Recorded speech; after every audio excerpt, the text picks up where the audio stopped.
أعوذ بالله من الشيطان الرجيم. بسم الله الرحمن الرحيم.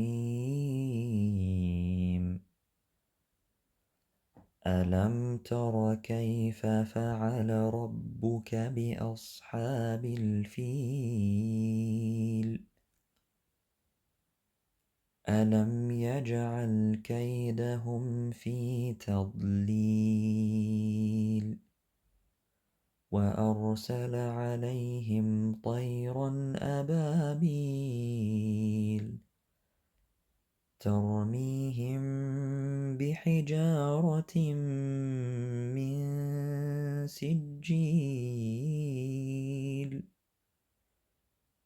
فجعلهم كعصف